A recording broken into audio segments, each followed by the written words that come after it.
Hello, today we're going to be doing something a little different for us, but not different at all for much YouTubers, and that is going to be doing a tier list of guitar brands. I haven't seen any of these brands yet. I'm sure I have seen them in real life, but I haven't seen what brands are going to be on this list. Let's check it out and let's rank some guitar brands. Assistant there, thank you. Thank you.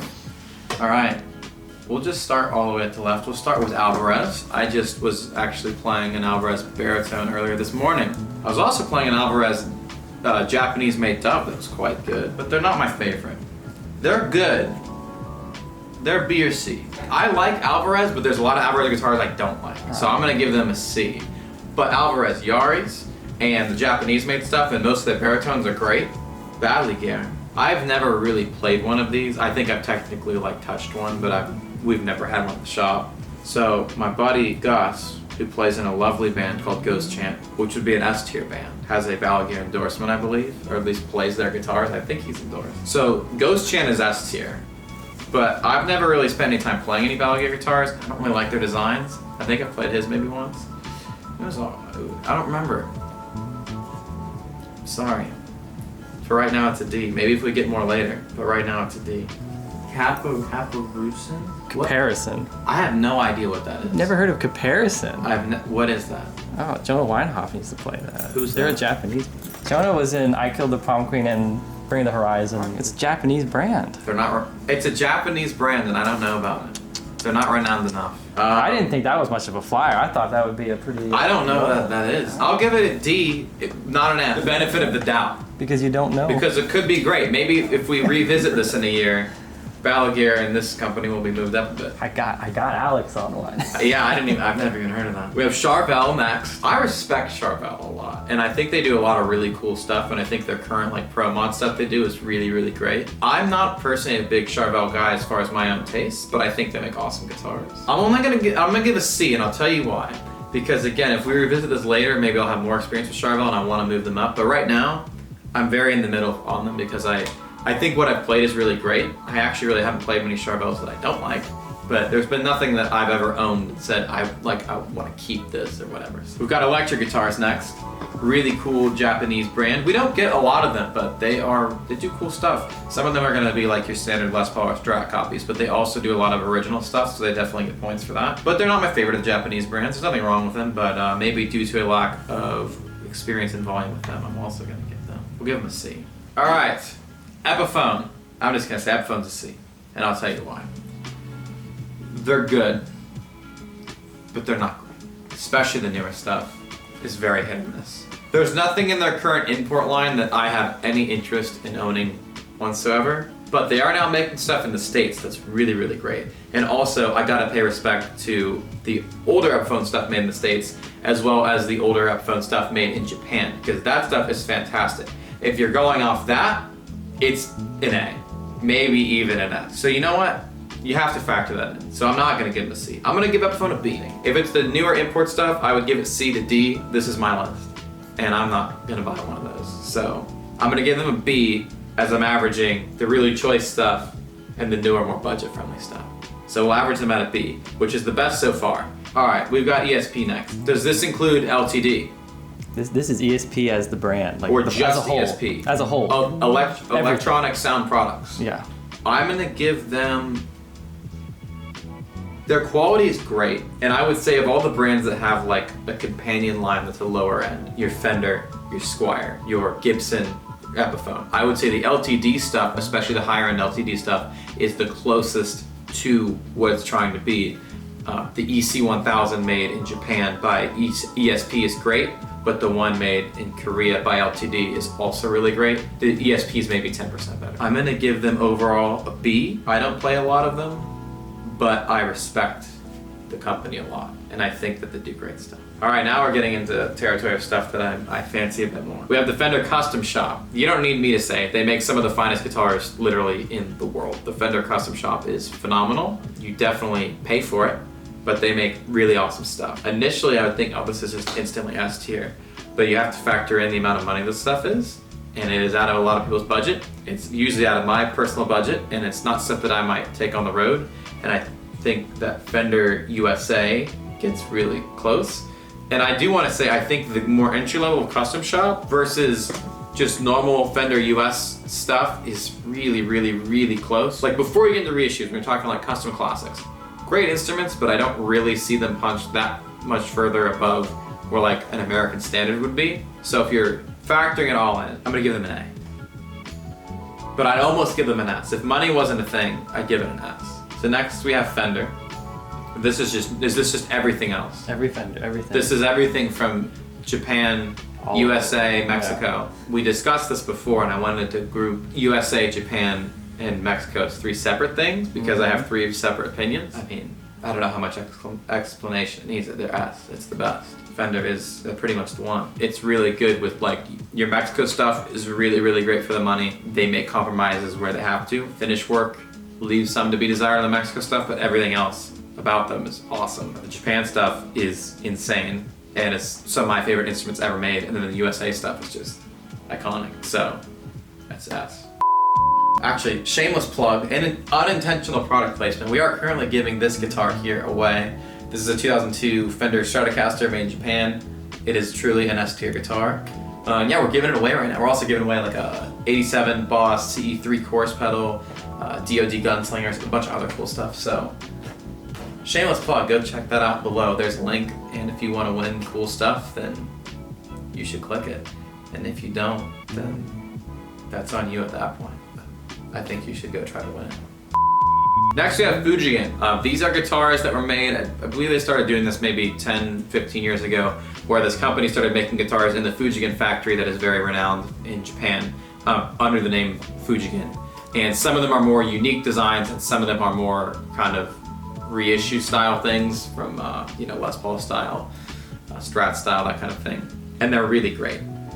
They're also more affordable for what they are, for being Japan crafted instruments and the way that they're made. But they do a lot of stuff like Fender Mexico where they'll compromise on a finish of a guitar. But everything else would be great. If you explained everything that Fujigen is to me, I'd give them an A. And I own a bunch actually in my own collection. I love them. But due to, I don't want to say just quality control, but they're all over the place. I played some amazing ones and I played some that, to be honest, for me, missed the mark a little bit. So I'd be tempted to give them an A, but I'm going to give them a B because I've come across some stuff that's not what I would expect of a Japanese guitar maker at that quality. Also, they don't really get stuff to the States very much, so they get a little bit of points off for that. The next is what looks to be the Gibson Custom Shop.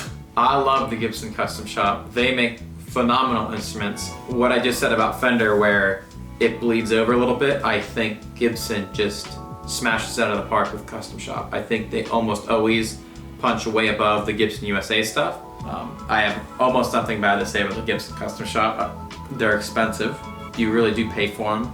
There's a couple guitars that I want that are only made at the Custom Shop, such as their Les Paul Junior Special and like the wine kind of dark cherry red. But you can't even get one from Gibson USA. But it's like $4,000, and that's a lot for a guitar that I would be taking on the road. So I'm not going to discount them for that, but I am going to note that. But I gotta put the Gibson Custom Shop at S tier. I have so much love for what they do.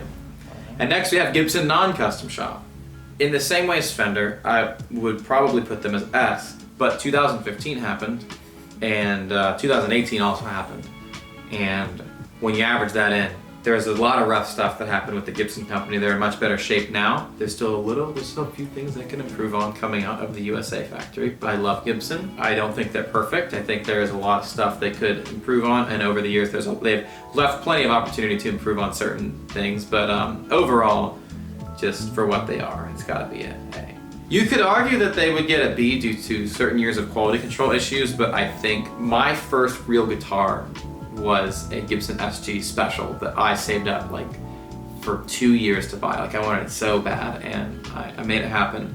And I still have that guitar, and I love that guitar. Growing up, to get a Gibson guitar was like a dream. They hold a lot of prestige for me. I'm very grateful that I not only get to play them in the bands I play in, but also like the band Against the Current that I work for is endorsed by Gibson, so we've been able to get a bunch of really cool guitars from them, so they do get some points for that as well. Greco is next. So for those who don't know, Greco is a Japanese guitar company that especially in like the 70s and 80s was making these really great kind of reproductions of classic Fender and Gibson guitars, as well as a bunch of other stuff. They're awesome. This was at the time that you couldn't get that stuff as easily in Japan, so they kind of made guitars for the Japanese market, and now a lot of them have ended up over in the States or in Europe.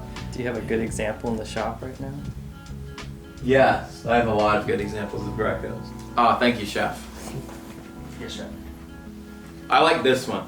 This is a really great one. Yeah, this one's the EG 500. These are really, really great. Once you get 500 and above is when they all start being set neck and are the higher spec ones. This one has a beautiful flame top and it's chambered. So this one's also really light. I love Greco. They're really, really great. I'll be honest, they're one of those brands that they put out some stuff that isn't my favorite, especially on their lower end of things. I think I'm gonna give them overall a B because they gotta get points off for the fact that like, this is not a Greco design. So I can't credit them for this, but they do a good job of making this. So they get a B. Chef, thank you very much. All right, Gretsch Guitars. Classic guitars, iconic guitars. They still do some really cool stuff. I think they're leading the charge on the newer import stuff. We just got, I think it was a G5120. It's really cool. It's orange. And I really like video.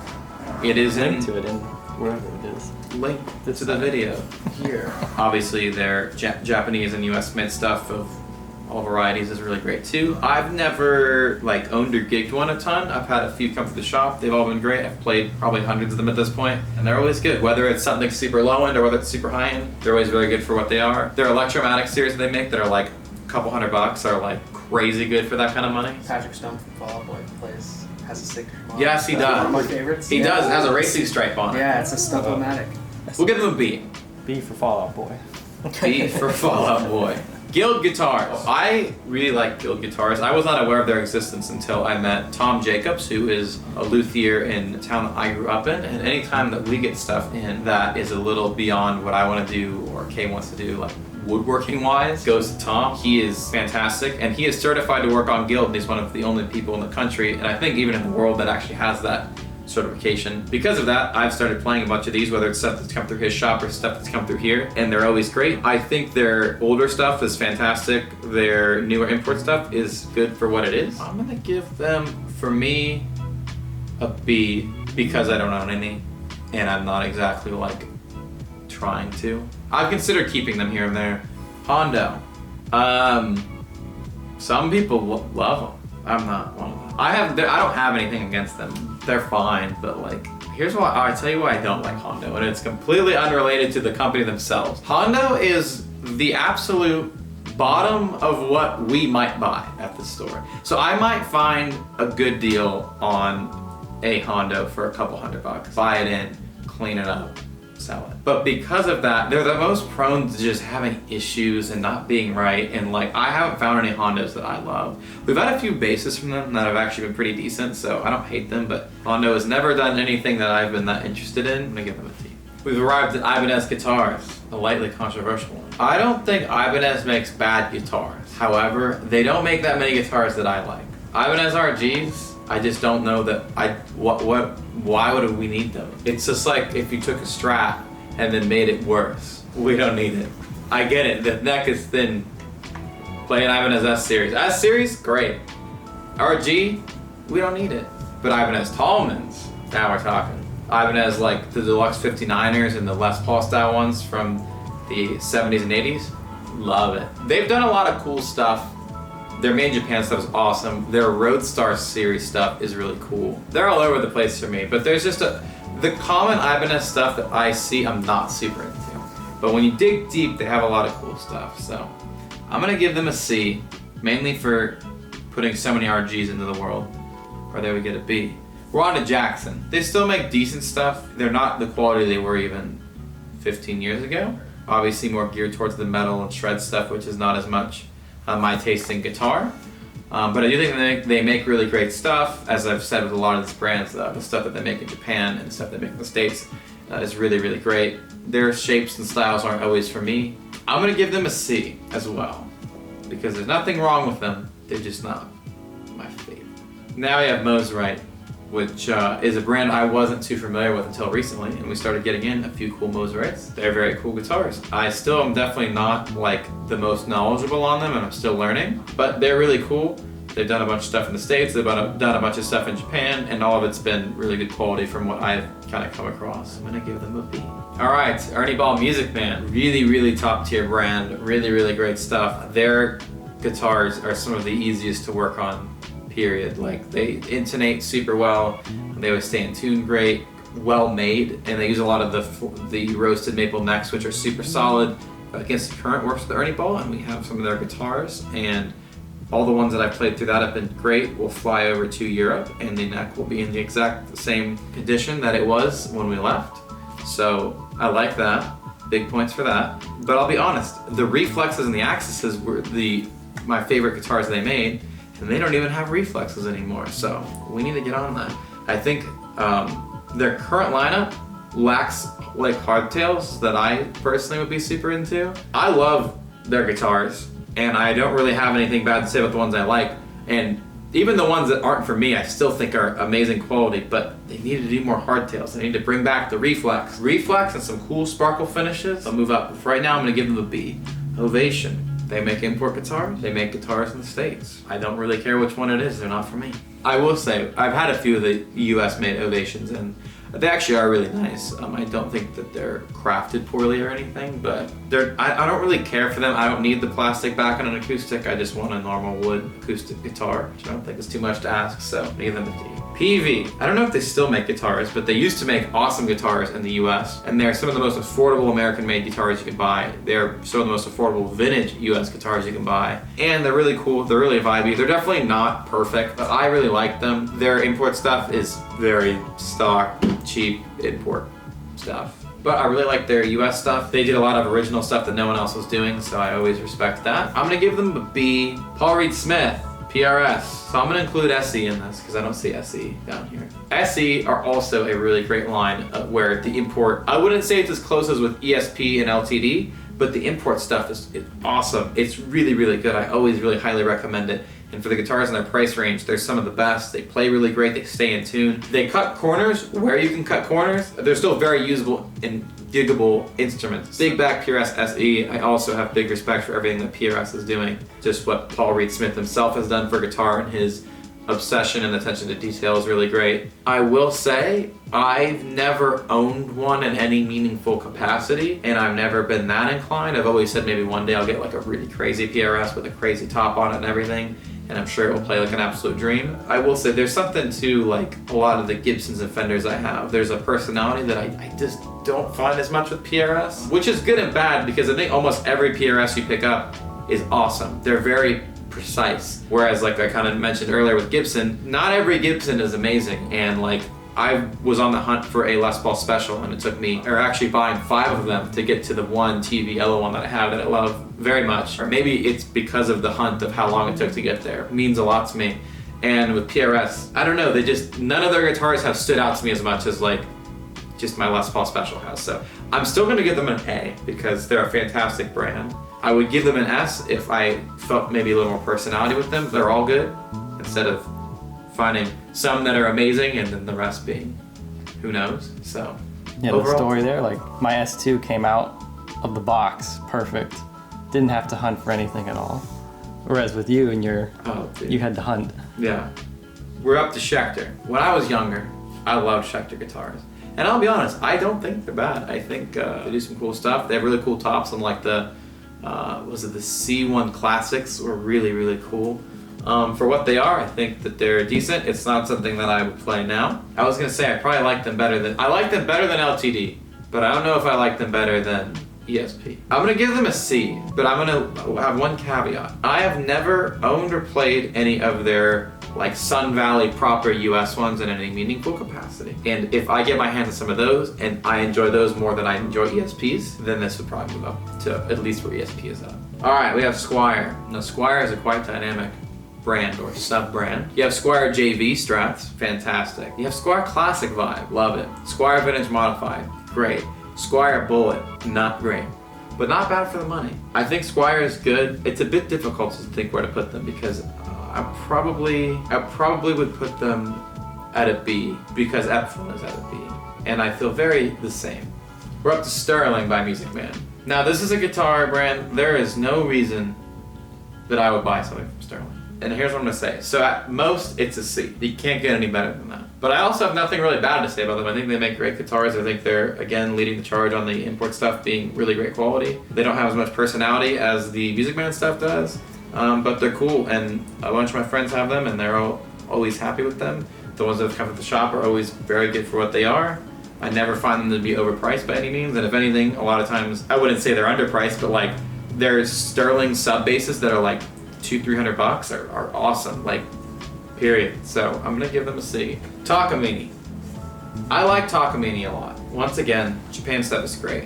However, my issue with Takamine and why I'm not going to give them as high of a rating as I would is that their non-Japan stuff is just not great. The non-Japan stuff just doesn't seem to hold up well, and I don't think is a great way to spend your money. So I'm gonna give them a C, but I will say their Japan stuff would be an A or B. They're not like my number one. I'm not gonna go pick that over a nice J45 or something, but I do think that they're good. So I'm gonna give them a C. All right, we have Taylor. So I only really own, at my own collection, like 2 nice acoustics that have proper like cap. I have like a starter acoustic that I had years ago, but I really have 2 like working pieces that I actually play. 1967 Gibson J45, and that is a 1998, my birth year, Taylor 710 CE, and they are both awesome. I think Taylor makes great guitars across the board. Both their Mexico and US lines are really, really great. I do have a critique of Taylor, which is that they're just getting really expensive new, and everyone's getting expensive new. And this honestly goes across the board for a lot of good acoustic manufacturers, but if you walk into like a Guitar Center, it's $2,000 for even like a Mexico-made Taylor. Like the higher end of it, granted,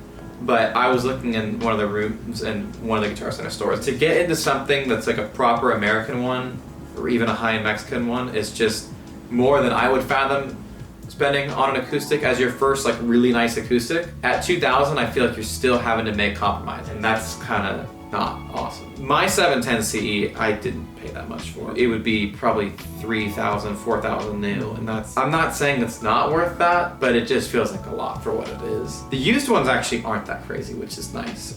Whenever we get Taylor stuff in, as long as we can kind of buy it at the right price, like I usually feel good about the used prices because they probably take some of the biggest like discount when selling used of the bigger brands. I would put them S is my point, but because of that, I'm gonna give them an A. So still really, really great. Washburn, I would give them a not great rating, but I haven't played much of their American stuff, and I know it's supposed to be pretty good. My roommate Adam actually has a Washburn, and I don't know where it falls as far as quality. I don't even know where it's made, but it plays really great. And I would be tempted to give them like a D because a lot of they've just flooded the market with so many guitars, both on the acoustic and electric side of things, that are not great, that I would not want to pick up. But they make some cool stuff. I'm gonna give them a C because they do have some cool pieces, but not my favorite brand, to be honest. Now we are to everyone's favorite motorcycle, piano, jet ski, and guitar company, Yamaha. It's a close race for that. A lot of people like Yamaha a lot more than I do. And I like their stuff. My first ever guitar was a Yamaha acoustic. That definitely. Mine too. That really? A little tiny one. I had the full size. And I was a very small boy at the time, and it was very big for me. I'm very neutral on them, but there's not a true neutral on here because it's 6. There's like the C plus B minus is where I would put it. But due to it being my first guitar, I really like, lately we've gotten some really, really cool Yamaha stuff, like some older stuff, both in the acoustic and electric range, made in Japan, which has been great. Their Flying Samurais are really cool. So I am gonna put them as a B. And I know a lot of people like the newer Yamaha stuff as well. I don't have any issue with it, but I just haven't like dove into their new collections as much, so yeah. There's my tier list. I'm looking at this now and I do want to note. This doesn't mean that a Greco and a Squier are the same quality, but for what you paid for them in their echelon, I feel they score as the same. You can't say, oh, Alex thinks that that like a Squier and an Ernie Ball Music Man are on the same. That's not what I'm saying. But yeah, there's my tier list. This was new for me, so I hope you guys enjoyed. If you want to see more of these, definitely let us know in the comments below. Let me know what we should be ranking, and we will be happy to do so. Thanks for listening to me talk for however long this video is. Be sure to subscribe, like the video, comment your favorite brands, tell me where you think I'm wrong, and you're wrong because it's an opinion. We love to see it in the comments. flashphotogear.com. Also, there's new Conversation Piece merch coming soon. Watch out for that. See you. Bye.